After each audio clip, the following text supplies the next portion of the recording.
বিসমিল্লাহির রহমানির রহিম। সুপ্রিয় দর্শক, আসসালামু আলাইকুম। অনেক অনেক শুভেচ্ছা জানাচ্ছি রেনেস কিচেন থেকে আমার আজকের রেসিপিটি দেখার জন্য। আমি আজকে যে রেসিপিটা শেয়ার করছি এটা হচ্ছে লাল শাক দিয়ে ডাল রান্নার রেসিপিটা। রান্নার প্রসেসটা একটু ভিন্ন আর স্বাদে কিন্তু অনেকটা ভিন্নতা আছে, যা খেতে কিন্তু অসাধারণ লাগে সাদা ভাতের সাথে। তো আশা করছি আজকের রেসিপিটি ভালো লাগবে, আর সেই সাথে নতুন রাঁধুনি আপুরা যারা আছেন তারা শিখে নিতে পারেন। আশা করছি কাজে দেবে। আমি রান্নার জন্য এখানে 1 কাপ ডাল আগে থেকে ভিজিয়ে রেখেছিলাম, পরিষ্কার করে নিয়েছি। রান্নার পাত্রে নিয়েছি। ধনিয়া জিরার গুঁড়া দিলাম হাফ চা চামচ, লবণ স্বাদ মতো, আর হলুদ দিচ্ছি হাফ চা চামচ, আদা রসুনের পেস্ট দিচ্ছি হাফ চা চামচ।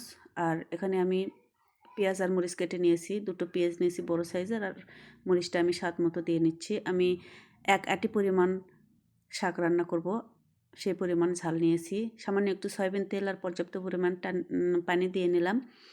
একটু নেড়েচেড়ে মিশিয়ে ঢাকনা দিয়ে রান্না করব। মিডিয়াম টু লো হিটে ডালটা 50% আমি সিদ্ধ করে নেব। এখানে 7 থেকে 8 মিনিট আমি মিডিয়াম টু লো হিটে রান্না করে নিয়েছি। দেখতে পাচ্ছেন ডালটা কিন্তু আমার আধা সিদ্ধ হয়ে গেছে, তার মানে আমার 50% ডাল সিদ্ধ হয়ে গেছে।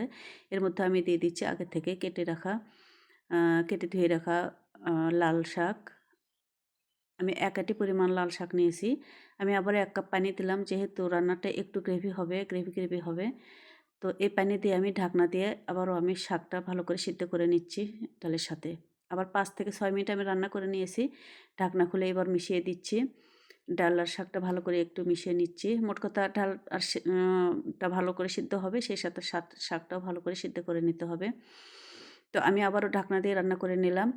এবার আমি চেক করে নিচ্ছি ডালটা কিন্তু আমার অনেক সুন্দর সিদ্ধ হয়ে এসছে। এবার আমি চুলার হিটটা লোতে রেখে পাশের চুলায় একটা বাগার তৈরি করে নেব। পরিমাণ মতো সয়াবিন তেল নিলাম, আর প্রথমে 2টো শুকনো মরিচ ছোট ছোট টুকরা করে কেটে দিচ্ছি। আর শুকনো মরিচেরই ফ্লেভারটা কিন্তু অসাধারণ লাগে এই রান্নাতে। আমি একটুখানি মরিচটা ভেজে নিচ্ছি, আর এই পর্যায়ে দিয়ে দিচ্ছি রসুন আর পেঁয়াজ কুচি পরিমাণ করে নিয়েছি। পেঁয়াজ রসুন আমি একটু ব্রাউন করে ভেজে নেব।